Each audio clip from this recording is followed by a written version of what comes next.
wacan oo wanaagsan daawadayaal ku soo dhawaada barnaamijka xuraasiga wararka oo si toos ah idin imaanaya TV-ga City xarunta uu ku leeyahay magaalada Jowhar caasimadda dowlad goboleedka Hirshabelle. barnaamijka xuraasiga wararka Soomaalidu waxa idinla socodsiin doona anigoo Faadima Maxamed Shariif Yuusuf oo qodobada ugu doorkan aad ku dhageysan doontaan kuna maqli doontaan waxa qayb ka xukuumadda Soomaaliya oo baaq u dirtay shacabka Soomaaliyeed iyo hay'adaha caalamiga ah. dowladda Soomaaliya iyo Talyaani oo xoojinaya xiriirka dhinaca ciidamada isluubta Soomaaliya. ururka suxufiyiinta Soomaaliyeed ee SGS oo tababar ka furtay magaalada Jowhar ee xarunta Hirshabelle. iyo guddiga doorashooyinka Jubbaland oo faahfaahiyay xilliga rasmiga ay ka bilaaban doonto doorashada aqalka sare maamulkaasi. qodobadaas iyo qodobo kale ayaad ku maqli doontaan u diyaar garoow saaxiibay.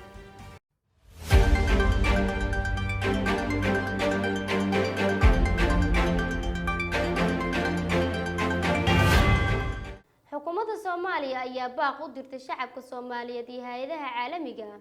Muna Cabdiraxmaan Munamunisha ayaa ka waramaysa. Ra'iisul Wasaaraha Xukuumadda Federaalka Soomaaliya Maxamed Xuseen Rooble ayaa sheegay in xukuumadda ay qaadayso tallaabooyin degdeg ah oo loogu gurmanayo dadka abaaruhu ku saameeyeen dowlad goboleedka Jubbaland, kuwaas oo tiro dhowr jeer ah mas'uuliyiinta maamulkaasi ay codsiyo kala duwan u direen hay'adaha caalamiga ah iyo kuwa kale ee dowladda federaalka Soomaaliya. dhinaca kale shacabka Soomaaliyeed iyo hay'adaha caalamiga ah ayuu ugu baaqay in ay gurmadka qayb ka qaataan kuwaas oo loo sameynayo dadka dhibaatooyinka kala duwan ku wajahaya gobolada Jubbada Hoose iyo Gado. بسم الله الرحمن الرحيم الحمد لله والصلاة والسلام على سيدنا محمد وعلى آله وصحبه أجمعين. marka hore waxaan soo dhaweynayaa wasiirka maaliyadda Bayle, wasiirada caafimaadka Fawziya, wasiir dowladda xafiiska ra'iisul wasaaraha Cabdixakiin Ashkar iyo BS-ka xafiiska Maxamed Ibraahim. halkan waxaa maanta isugu nimid sidii aan ummadda Soomaaliyeed ugu sheegi lahayn in maanta loo gurmado abaarta adag ee ka taagan dowlad goboleedka Jubbaland deegaamada hoos tago. xaqiiqdii dhawaaqana soo gaaray aad ayuu u sareeyaa, horena waan uga hadlay. sidaa darteed waxaan maanta go'aansanay inaan bilowno dardargelino korna u qaadno sidii aan uga qayb qaadan lahayn badbaadinta shacabka Soomaaliyeed ee ku tabaalaysan deegaanada hoostaga Jubbaland oo ay saameysay abaarta aad u xun. ilaahayna waxaan ka baryayaa in uu ummadda Soomaaliyeed abaartan uu ka qaado. waxaan rabnaa inaan sida ugu dhaqsiyaha badan degdeg loo gaarsiiyo wixii mucaawino ah iyo wixii dhaqaale ah hadduu alle idmo berri ama berri dambe. sidoo kale waxaan shacabka Soomaaliyeed ka codsanayaa inay u istaagaan garbaha isqabsadaan ay contributionkooda kaga qayb qaataan sidii abaartaas dadka ay saameysay gacan looga geysan lahaa. runtii dadkii xoolihii waa ka baaba'een, biyo la'aan baahsan ayaa jirta. sidaa darteed halkan waxaan rabaa inaan baaq uga diro hay'adaha samafalka ee qaramada midoobay iyo dhammaan beesha caalamka inay sida ugu dhaqsiyaha badan ugu soo gurmadaan dadka ay aafaysay abaarta ee deegaanada iyo gobolada ay hoos tagaan dowlad goboleedka Jubbaland. aad ayaa u mahadsantihiin. billahi tawfiiq wa salaamu calaykum waraxmatullaahi wabarakaatuh. deegaanada maamulka Jubbaland ayaa xilligan waxaa ka taagan xaalad adag oo ah abaaro saameeyay dadka shacabka ee halkaasi ku dhaqan, kuwaas oo qaarkood xooluhu ay ka dhamaadeen. Muna Cabdiraxmaan, warbaahinta City. ururka suxufiyiinta Soomaaliyeed SGS ayaa tababar ka furtay magaalada Jowhar ee caasimadda Hirshabelle. Cumar Guux ayaa sii ambaqaadayo. howlwadana ka tirsan warbaahinta kala duwan ee ka howlgasha gobolka Shabeellada Dhexe ayaa tababar looga furay xarunta dowlad goboleedka Hirshabelle ee magaalada Jowhar. tababarkan ayaana socon doona muddo 3 maalmood ah, iyadoona furitaanka tababarka ay ka soo qayb galeen xubno ka tirsan taliska booliiska dowlad goboleedka Hirshabelle. waxaa goobjoog ka ahaa taliyaha booliiska qaybta gobolka Shabeellada Dhexe, waxaana inta tababarka uu socon doono wariyaashan qaybahooda kala duwan isla markaana ka howlgala warbaahinta qaybaheeda kala duwan ee maamul goboleedka Hirshabelle gaar ahaan gobolka Shabeellada Dhexe lagu bari doona badqabka saxafiga iyo sidoo kale sida ay warbaahinta uga howlgasho gabi ahaanba Soomaaliya. ugu horeyn gudoomiyaha warbaahinta City Cabdishakuur Shaasha oo qayb ka ah tababarkan ayaa sheegay in saxaafaddu ay tahay ilaha ugu muhiimsan ee shacabka Soomaaliyeed ay wararka ka sugayaan, waxaana uu dhammaanba saxafiyiinta kula dardaarmay inay ka faa'iideystaan tababarkan muddada 3 maalinta ah ka socon doona howl ku yaala magaaladan Jowhar ee xarunta dowlad goboleedka Hirshabelle. in xiro idinkoo annaga noo qareemaya waan idin mahadcelinayaa. wariyaasha waxaan ugu dambeyn leeyahay ka faa'iideysta reer Jowharow barnaamijkan. SJS-na waxaan leeyahay weligii nala jooga oo intaad ka nasiisaan ha noogu daayina dad badanaa ka dhiman kan aad maanta siinaysaan maahane waxyaabo kaloo badan ayay rabaan dadkan in la baro hal arinoo fariinan.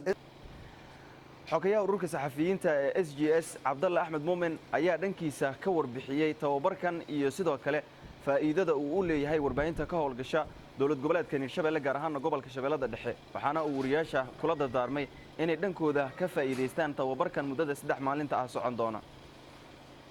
baysan noqonin oo mararkan aan soo laabto tababarkan ujeedadiisa ugu weyn waxay tahay badqabka iyo amniga wariyaasha sidii loo hagaajin lahaa sidii loo kobcin lahaa xorriyadda saxaafadda iyo wariyaasha tayadooda xagga wax soo saarka tayadooda xagga adeegsiga aaladaha teknolojiyadda ah iyo ta ugu muhiimsan oo ah guud ahaan badqabkooda iyo nabadgelyadooda 3 maalmood ayuu socon doonaa waxaan rabaa inaan u mahad celiyo dhammaan warbaahinta ka soo qayb gashay tababarkan sida furan sida siman ee dhammaan dadka qaybihiisa kala duwan ee warbaahinta Jowhar ay uga wada faa'iideysanayaan waxaan u mahad celinayaa dawladda Canada oo nagu taageertay tababarkan iyo tababaro kale wuxuu qayb ka yahay mashruuc tababaro isdaba yaala oo xiriirsan oo Soomaaliya dhan aan ka soo wadnay oo aan wariyaasha gobolada dalka oo dhan ku tababareynay magaalada Muqdisho aan ku soo tababarnay midkan kii ka horeeyay waxaan ku soo tababarnay magaalada Gaalkacyo. ugu dambeynna taliyaha booliiska gobolka Shabeellada Dhexe oo tababarka furay ayaa sheegay in warbaahinta looga baahan yahay in si muhiim ah ay ula shaqeyso booliiska isla markaana ka shaqeyso nabadgelyada. marka sidaas aan ugu cabsanaa baa naga adag yihiin suxufiyiintu ee isla shaqeyno yaa wax naga sheegin si fiican u shaqeystaan annaga wax ka sheegi mayno waaba ka baqnaa booliisku waa ka baqaa dadka aan ka baqnay ka mid yihiin oo maaragtay oo dadweynaha ka mid ah waa maasantiin tababarkeenana waa noo furan yahay soo dhawaada Cumar Guxurbaynta City Jowhar. isku soo noqod wanaagsan daawadayaal dowladda Soomaaliya iyo Talyaaniga ayaa xoojinaya dhanka ciidanka isluubta Soomaaliyeed sida warkaan inoogu faahfaahinayso wariyahayga Muno. taliyaha ciidanka asluubta Soomaaliyeed Generaal Mahad Cabdiraxmaan Aadan ayaa kulan la qaatay safiirka dowladda Talyaaniga ee Soomaaliya kaas oo looga hadlay arrimo quseeya ciidamada labada dowladood ee Soomaaliya iyo Talyaaniga. kulanka ayaa intii uu socday waxaa diiradda lagu saaray sidii dowladaha Soomaaliya iyo Talyaaniga ay isaga kaashan lahaayeen xoojinta ciidanka asluubta Soomaaliyeed iyo Talyaaniga iyo xiriirkooda. taliyaha ciidanka asluubta Soomaaliyeed Generaal Mahad Cabdiraxmaan Aadan ayaa warbaahinta ugu waramay waxyaabihii ay ka wada hadleen safiirka Talyaaniga u fadhiya Soomaaliya. shirkan wuxuu ahaa anaga ayaa waxaan weydiisanay dhanka xabsiyada iyo ciidanka asluubta baahidooda inay wax nagala qabtaan baahidii baan u soo jeedsanay wayna qaabileen mudday noo qabteen waa una mid muddadii amaanta ahayd si fiicanna waa uga wada hadalnay shir kalena waa noo dhiman yihiin isugu soo noqon doono waxayna noo ballan qaadeen wixii awooda inay nala qabanayaan waana baahida xabsiyada baahida ciidamada laftooda oo ciidanka asluubta ah arrimaha noocaas shirku ku saabsanaa waana is afgaranay waana isku soo noqon doonaa waana u mahadnaqaynaa waxayna noo ballan qaadeen inay wax nala qabanayaan. Muna Cabdiraxmaan Xuseen warbaahinta City. kulan wadareedkii higsiga xukuumadda Jubbaland ayaa lagu soo gabagabeeyay magaalada Kismaayo sida warbixintan uu sii ambaqaadayo wariyahayga Zaki Soomaali. madaxweynaha Jubbaland Axmed Maxamed Islaam Axmed Madoobe ayaa maanta soo xiray kulan wadareedka dardargelinta higsiga xukuumadda oo ay socday muddo 3 maalmood ah. kulankan oo ahaa mid golaha xukuumadda ay ku qada dhigayeen higsiga xukuumadda iyo qorshayaasha dawladda ayaa waxaa lagu jaangooyay in isbedel muuqda lagu sameeyo shaqooyinka iyo howlaha ay hormuud ka yihiin wasaaradaha kala duwan ee dawladda. madaxweynaha kulanka oo soo xiray ayaa tilmaamay in loo baahan yahay dhammaan qorshayaasha halkan si dardar leh loogu bedelo shaqooyinka joogtada ah oo lagu baritaaro shaqada ay hayaan wasaaradaha kala duwan. waxaa madaxweynaha uu intaasi ku daray in muhiimadda kulankan ay tahay in wax loogu bedelo hanaankii hore ee wasaaradaha ay ku shaqayn jireen isla markaana isla xisaabtan joogto ah lagu sameynayo howlaha baaxadda leh ee wasaaradaha ay qabtaan. madaxweynuhu wuxuu sheegay in guddiga shaqada iyo shaqaalaha ay mas'uuliyad ka saaran tahay la xisaabtanka shaqaalaha dowladda iyagoona la hubinayo habsami u socodka shaqada iyo joogteynta gudashada waajibaadkooda cid walba. inaan innaga nahay sababtoo isteedyada kale la mid min waan ka weynaa markaan ka weynahay maaha da'da maaha dhulka inaan ka hadlayo laakiin waxaan uga weynahay deegaanada iyo dadka degan iyo communitiga iyo intuu baaxadda leegyahay yaa intii Soomaaliya baaxadda ala lahayd oo dhan ah taasaa markaa keenaysa iyadana waxaan u baahanahay in markaa la ogaado waxaan ka shaqeynayno iyo xaaladda aan ka hadlaynay waxa ay tahay waxaan rajaynayaa macadkan iyo professorka iyo kulligood inaan meelo goobta shaqada ka baxsan oo wadamadaas kale ah Ethiopia noqotay Kenya noqotay Uganda noqotay Djibouti noqotay inta deriska meesha alaaliya meesha aan ku fulin karo inaan siminaaro ugu diro oo wasaaradaha markaas shaqeynaya iyo ilaa kuwa countiyada iyo soo shaqeynaya in wax walba la ogaado inaan ku dadaali doono inaan barnaamijkaas aan sidaa u sameyn doono sida aan xildhibaanada iyo wasaaradaha qaarkood iyo agaasimayaashii aan u sameeyay tababarkaasi waxaan u baahanahay wixii aad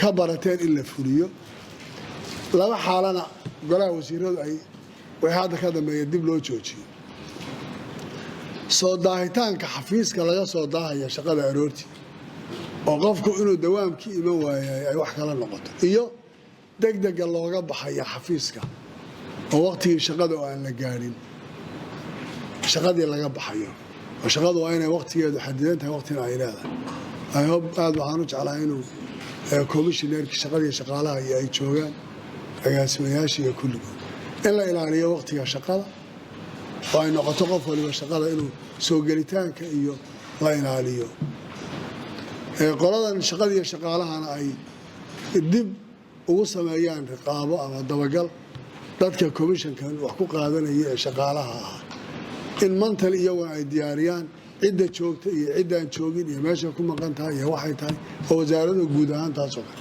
Zikriya Cusmaan Cabdisaki Soomaali warbaahinta City. guddiga doorashooyinka Jubbaland ayaa faahfaahiyay xilliga rasmiga ah ee ka qabsoomi doonto doorashada aqalka sare ee maamulkaasi sida warkaan uu nagu soo ambaqaadayo Zaki Soomaali.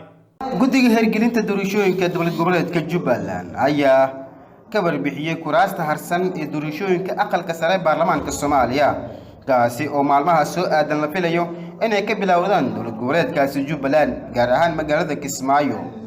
gudoomiyaha guddiga doorashooyinka heer dowlad goboleed Jubbaland ayaa sheegay in doorashooyinka la soo gabagabeyn doono maalmaha soo socda. waxa uu tilmaamay in musharaxiinta loo diray guddiyo gooni ah oo qabanaya sida uu sheegay. waxaan soo istaagay bulshada Soomaaliyeed inaan kaliya tala socodsiiyo iyo musharaxiinta berito u tartamaysa kuraastii ka dhimanayd aqalka sare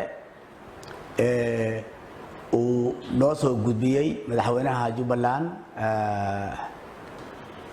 daraad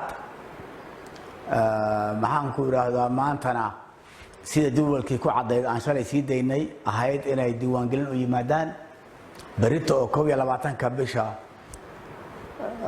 October ana ay doorashadu dhacdo. saaka xafiis waxaa la furay 8 subaxnimo waqtigii shalay aan qornayna wuxuu ku ekaa 8 subaxnimo ilaa iyo 6 maqribnimo ee galabta. hawshuna si fiican bay u socotaa. waa ku mahadsan yihiin musharaxiinta yimid iyo kuwa hadda jooga ee shaqeynaya ee loo shaqeynayaba. inta maqana waxaan rajaynayaa inay soo dhamaystirmaan oo degdeg uga soo qayb galaan si diiwaangelintu aan iskaga dhamayno annaga guddi ahaan. sababtoo ah waxa weeye guddigu howlo badan baa u yaala shaqooyin kale aan geli lahayn. 6 maqribnimo wixii ka dambeeyo ma heli doonaan musharaxiintu guddi qaabilo oo la shaqeyn doona waayo guddigu shaqada bari subax bilaabmayso u diyaar garoobayaa doorashada. intaasaa muhiim ah inaan idinla wadaago waqtiga laga faa'iideysto. soo dhawaada waana mahadsan yihiin kuwa hadda musharaxiinta hadda loo wado processka iyo diiwaangelinta. Zikriya Cusmaan Cabdisaki Soomaali warbaahinta City. gudoomiyaha baarlamaanka Hirshabelle ayaa soo xiray tababar lagu baranayo sugidda amniga doorashooyinka golaha shacabka ee baarlamaanka Soomaaliya. Cumar Guux ayaa ka waramayo. magaalada Jowhar ee xarunta dowlad goboleedka Hirshabelle ayaa tababar loogu soo xiray saraakiil ciidan oo ka shaqeynaya sugidda amniga doorashooyinka golaha shacabka ee baarlamaanka federaalka Soomaaliya ee dhawaan lagu wado inay ka bilaabato deegaanada dowlad goboleedyada dalka. inta uu socday tababarkan ay qaadanayeen saraakiisha ayaa waxaa diiradda lagu saaray sidii ciidamada ammaanka ay uga qayb qaadan lahaayeen xaqiijinta amniga goobaha doorashooyinka lagu qabanayo ee deegaanada dowlad goboleedka Hirshabelle gaar ahaan magaalooyinka Jowhar iyo Beledweyne. inta uu socday tababarka ayaa dhammaan taliyayaasha ciidanka waxa ay askarta kula dardaarmeen inay baaritaano kala duwan ku sameeyaan gaadiidka qeybihiisa kala duwan kuwaasi oo soo gala magaalada iyo kuwa ka baxa, waxaana dhinaca kale ay ku amaaneen sidii ay u sugeen amniga doorashooyinkii aqalka sare ee baarlamaanka federaalka Soomaaliya ee ka dhacay magaalada Jowhar. ayagana waxaa laga rabaa bariyaha ka dhiman doorashooyinka inay qalbiga ku sii haystaan akhristaan kuna shaqeeyaan. waxaan rajaynayaa inay ku shaqeyn doonaan ayaan rajaynayaa. waxaan leeyahay tababaradu waxa loo qaataa waxa waaye in laga manaafacadsado. marka waxaan idinka rajaynayaa kaad qaateen in ummadda Soomaaliyeed ay ku manaafacadsato. qof kastana wixii la baray inay goobta loogu talagalay ay la tagto ugana shaqeysana iyagan laga rabaa. saas ayaan rajaynaa kulli wixii la baray inay qaban doonaan. waa ragaan soo xulno horan uga shaqeeyahay qaarkood waa taqaanaa. waxaan u maleeyaa qaar kamid ah adiga shahaado hore u soo siiyay doorashada hadda. marka waa un dadkii soo shaqeeyay ahaayeen haddana iyagan seminar iyo waxbarasho la siiyay waa rabnaa inay sidii iyo si ka wanaagsan ay u sii shaqeeyaan. waxaa leenahay iyagana waa mahadsantiin. ugu dambeyn gudoomiyaha baarlamaanka dowlad goboleedka Hirshabelle oo tababarkan soo xiray ayaa dhammaan saraakiisha kula dardaarmay inay sii wadaan howlaha muhiimka ah ee ah sugidda amniga doorashooyinka golaha shacabka ee baarlamaanka federaalka Soomaaliya ee xilligan ay wajahayso dowlad goboleedka Hirshabelle gaar ahaan magaalooyinka Jowhar iyo Beledweyne. in aan u joogo soo xiritaankii seminaarkan socday dhowrka maalmood oo aad noo khuseeyo ka oo howlgalladiisa ay ka dhici doonaan doorashada inagu soo food saaran oo aan rabnay insha Allah haddii Ilaahay yiraahdo in noogu dhacdo si aad u qurux badan kana qurux badan tii aqalka sare insha Allah haddii Ilaahay yiraahdo.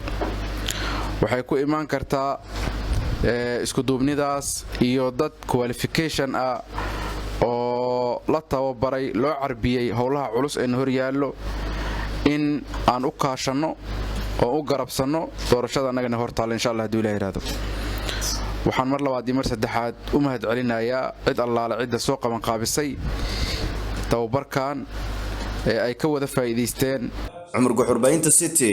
tababar ayaa laga furay magaalada Baydhabo. Saalax Alaab ayaa ka waramayo.